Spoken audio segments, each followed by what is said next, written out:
मोहब्बत भाग 7. तू काय बी याकडे लक्ष नको देऊ. तू मला सांग, तुला जर ती बाय, ती PSI का काय आहे ना, ती आवडली असेल तर? मार खाता खाता पळून गेलेल्या राजाकडे पाहत धापा ठाकतच सावंत सरांची मावशी त्यांना बोलते. अगं मावशी, असं काही नाही. तू तर कुठल्या कुठं गेली, ते गोड लाजत म्हणतं. आणि तू जो विचार करते तसं काही नाही. अगं ती किती लहान आहे माझ्यापेक्षा.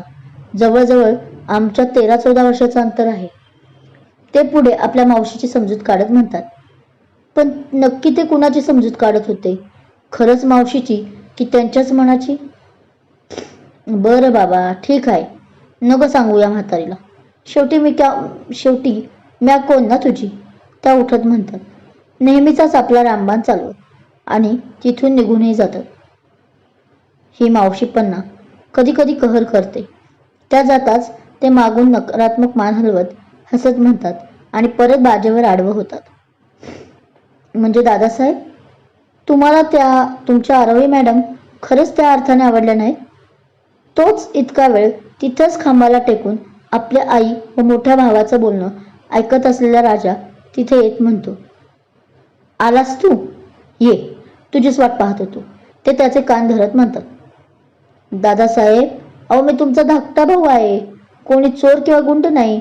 तो आपला कान सोडवत म्हणतो. बरं सांगा ना, त्या आरोही, तू परत विषय छेडत म्हणतो. काय चाललंय काय तुम्हा दोघांचं? ते आता हसून म्हणतात. दादासाहेब, हे माझ्या प्रश्नाचं उत्तर नाही. सांगा ना खरं, तुम्हाला ती नाही का पसंत? तो आता परत हट्ट करत. तुला काय करायचं आहे ते जाणू?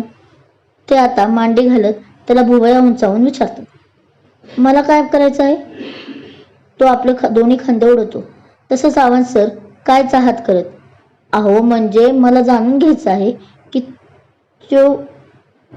त्या वहिनीसाहेब माझ्या होणार की नाहीत ते. म्हणजे उद्याच त्यांची माफी वगैरे मागून टाकायला. तो दात काढत म्हणतो. तू वेडा झालाय का? अरे, ते विचित्र एक्सप्रेशन देत. अरे ती किती लहान आहे माझ्यापेक्षा. मी असा कसा विचार करेल तिचा? तेच उत्तर देतात जे मावशीला दिलं होतं. अच्छा, म्हणजे तुम्ही खरंच तिचा विचार करत नाही आहात तर? तो परत कन्फर्म करण्यासाठी त्यांना विचारतो. तसं ते मानेनच नाही म्हणतात. हुश्य बाबा, नाही म्हणजे उद्या जर कधी चुकून भेटल्या तर आपली लाईन क्लिअर आहे म्हणायची. तो हसून बोलतो. ते नुसते हुंकार देतात. काय काय म्हणालास तू? तुझी लाईन क्लिअर? ते पुढे बोलतात. पण त्यांचा ऐकायला तो राजा होता कुठे जागेवर? तो तर कधीच पळून गेला होता. हा पण ना, ते परत आडवे होतात आणि तिला आठवत राहतात. त्यांना ती दुपारची डॅशिंग डेअरिंग बाज PSI आरोही समोर दिसत होती. प्रेमात पडले होते का ते तिच्या? की आणखी काही? हे तर काळ आल्यावरच कळणार होतं त्यांना. बराच वेळ तिला आठवत ते कधी झोपी जातात रात्री त्यांचं त्यांनाच कळत नाही. आजू म्हणत नेहमीप्रमाणे ही राजाची लेडी सिंगम वाऱ्यासारखी घरात घुसते. तिचे आजोबाई तिला पाहून आनंदतात. पहिल्यांदाच ती अशी मुक्कामासाठी बाहेर त्यांच्यापासून दूर राहिली होती. त्यामुळे ती आली तेव्हा ते जरा भावुकच झाले होते. त्यामुळे ते तिचे लाड करत ते तिच्या आवडीचं जेवण संध्याकाळी आपल्या हाताने बनवतात, खास तिच्यासाठी. जे ती आधी नकोच म्हणत होती, पण नंतर तीही त्यांना मदत करते. ओ गॉड, पोट खाऊन खाऊन खूप भरलं आहे आजू. चल आता जाऊन झोपते. उद्या ड्युटीही आहे. ती आपल्या पोटावर हात ठेवून शेवटचा घास खात म्हणते आणि हसत आपल्या आजूचा निरोपही घेते. तेही प्रेमाने तिला पाहत होकार देतात आणि स्वतःही आपल्या खोलीत जातात झोपायला. आरू, पण काही म्हण, आपला तो खडूस बॉस आहे मात्र जाम भारी. किती काळजी घेत होती आपली. ती झोप आली असं सांगून आली तर होती आपल्या रूममध्ये. पण सध्या तिला तिचे सावंत सर दिसत होते. त्यांची ती हिरोप्रमाणे एंट्री, तिचे आणि त्यांचे पहिले भांडण ही तिला आठवत होतं व सोबत आज दुपारी घेतलेली तिची काळजीही. काय ग म्हशे, कुठे हरवली आहेस आल्यापासून? सकाळी नेहमीप्रमाणे ती ड्युटीवर जॉईन झाली होती आणि आल्यापासून एकटक सावंत सरांच्या केबिनकडे पाहत होती. ते नाही आले अजून राव. ती अजूनही एकटक सरांच्या केबिनच्या दाराकडे पाहत म्हणते, ते आता हे ते कोण?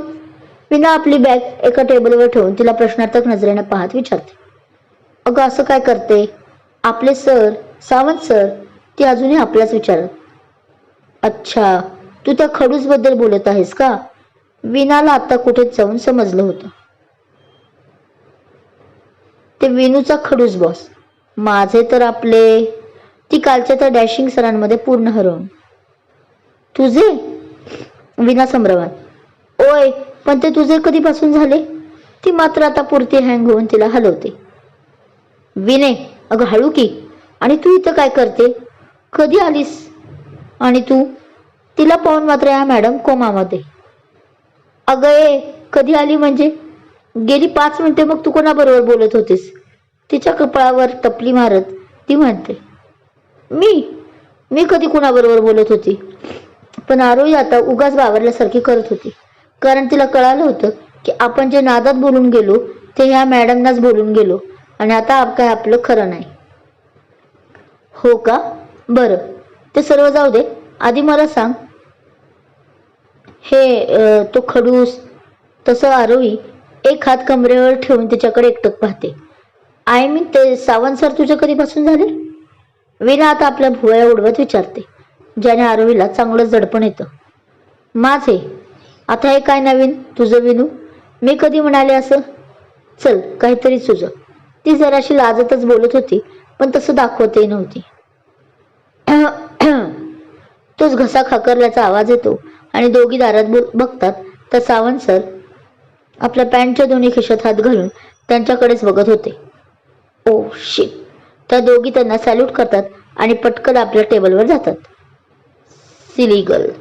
ते मात्र त्यांना असं हडबडून जाताना पाहतात आणि गालात हसत निघून जातात आपल्या केविनकडे. त्यांनी ऐकलं नसेल ना ग आपलं बोलणं? आरोही टेन्शन मध्ये येत विनाच्या टेबल पाशी जात बोलते.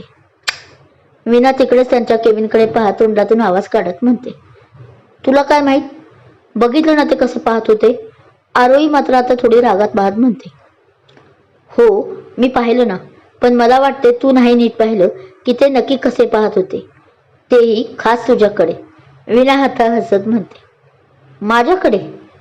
चल, तू तर काही बोलायला लागले आहे. ते आपल्या दोघींकडे रागात पाहत होते, मीही पाहिलं ना. ती थोडी वैतागत तिच्या बोलण्यावर. हो, मग ते जर आपल्यावर रागवले होते तर आपल्याला काहीच बोलले का नाही? आणि नंतर जाताना हसत का गेले? तेही तुझ्याकडेच कटाक्ष टाकत. विना तिने जे पाहिलं ते बोलते. नाही ग, असं काही नाही. ते रागातच होते, ती बोलते. जाऊ दे, तुला काही समजावणं म्हणजे. म्हणत ती थोडी आदळापट करतच परत आपल्या जागेवर जाऊन बसते. हो, पण मला हे जाणून घ्यायचं आहे की हा तो खडूस तुझा कधीपासून झाला ते? विना तिला चिडवत बोलते. विने. तसं तिने आपल्या डेस्कवरचा कागदाचा गोळा करत तिला फेकून मारत ओरडते. क्रमशः. भाग कसा वाटला कमेंट करून नक्की सांगा. कथा आवडत असल्यास लाईक करा, शेअर करा, कमेंट करा आणि हो, अजूनही माझा चॅनल सबस्क्राईब केला नसेल तर सबस्क्राईब जरूर करा. थँक्यू.